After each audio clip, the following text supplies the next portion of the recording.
Hey everybody, welcome to Let's Play GoldenEye 007. Yes, I'm gonna play this game. Yes, they were the once almighty company. Now just makes exports. Or so I've been told, so I am eating.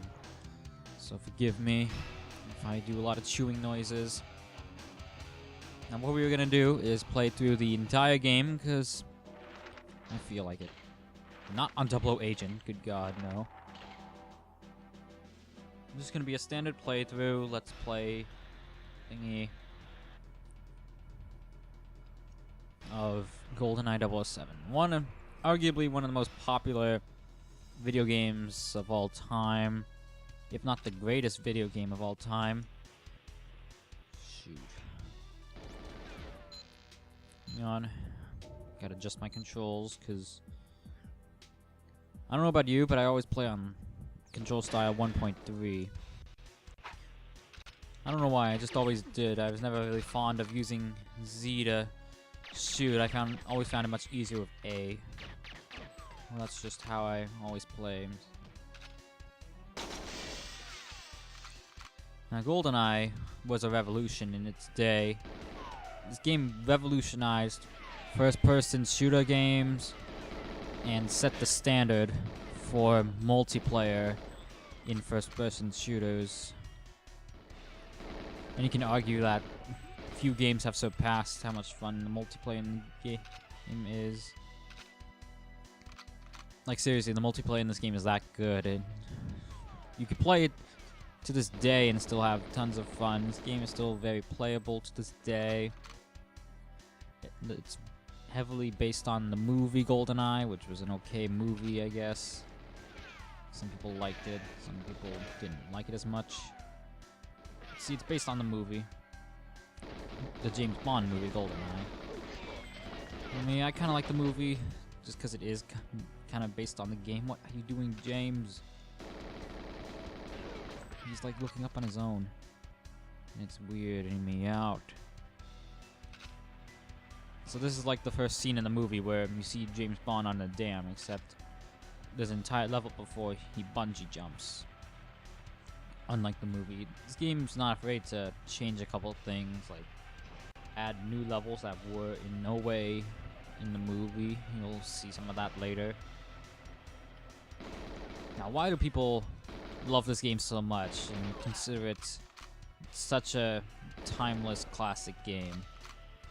Well, mainly because it was such a revolution back in its day. It's one way you can look at it.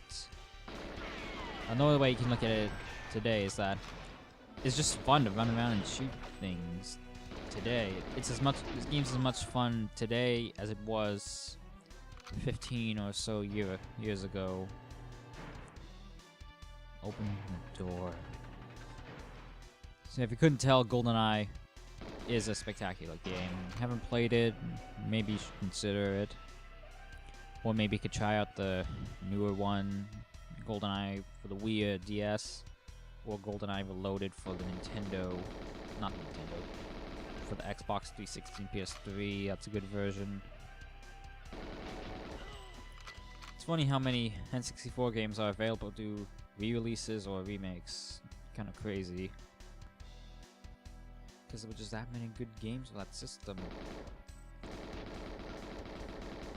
tell you. Okay, here's the end. There's multiple difficulties like 00 Agent. What the additional difficulties do is they add more objectives and make the bad guys tougher. Also, there's James Bond. He jumps. He jumps again. What is this? Quoting obscure reviewers from millennia ago. And he jumps, completely ripping off Spy Fox 3, because this game obviously came after. Not really, I'm kidding. Now what's cool about this game is that how the story progresses. Like, we're in a dam, then we jump into the bathroom. Like here, you know, it keeps a cohesive narrative, if that makes sense. And you get to shoot bad guys in the bathroom. and you get to steal their pencil gun. I always thought this gun looked like a pencil. Please tell me I'm not the only one. It's a pencil gun. It may be something else, but damn it, it's a pencil gun. It was always my favorite gun back in the day for whatever reason. Because it looked like a pencil gun, I guess. Let's make some noise. Hope that wasn't too important. No. I would say smoking, but it looks kind of weird.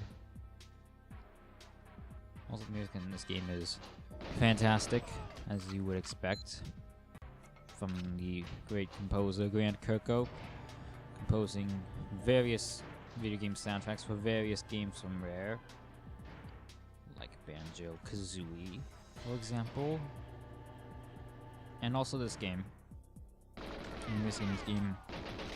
So what I like about the music in this game is that it takes that familiar James Bond theme and it just uses it in completely new ways at times. It's really cool what they did.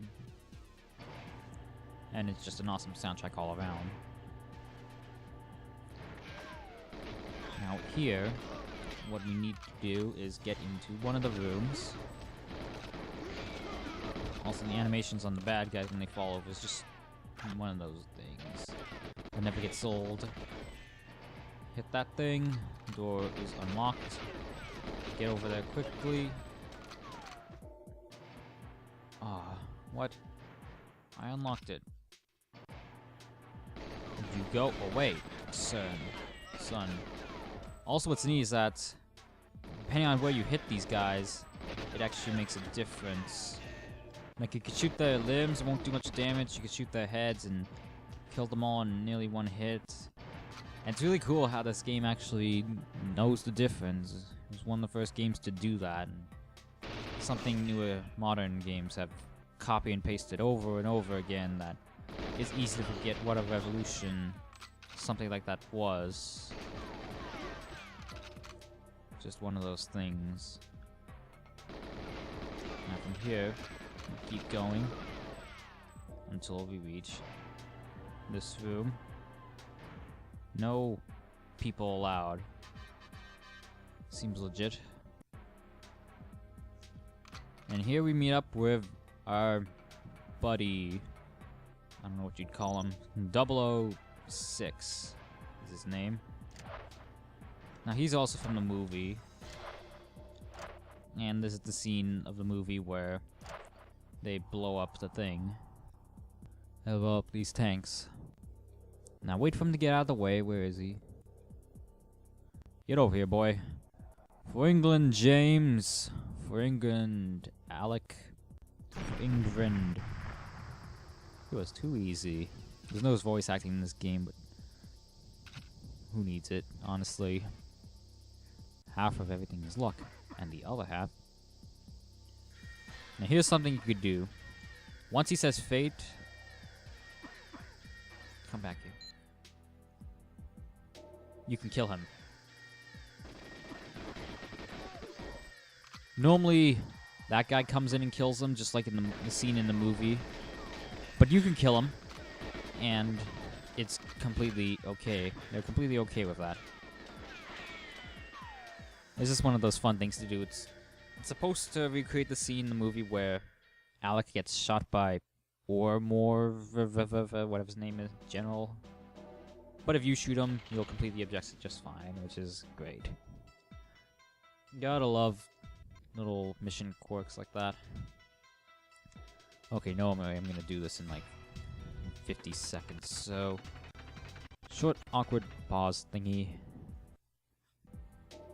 Also, Spy Fox totally copied this, but that's beside the point.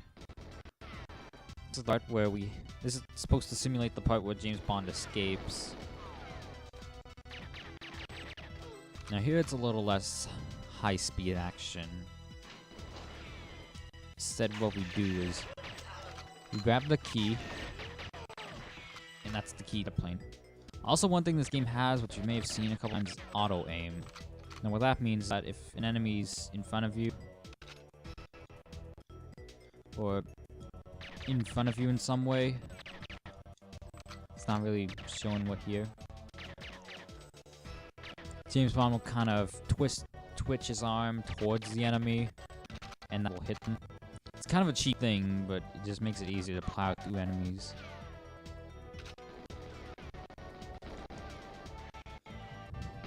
So it's just one of those things. I haven't really seen anything like that implemented in a more modern game. But that's just how this game evolves, I guess.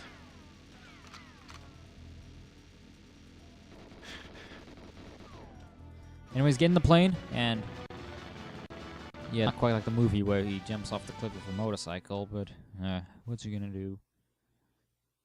Objective complete.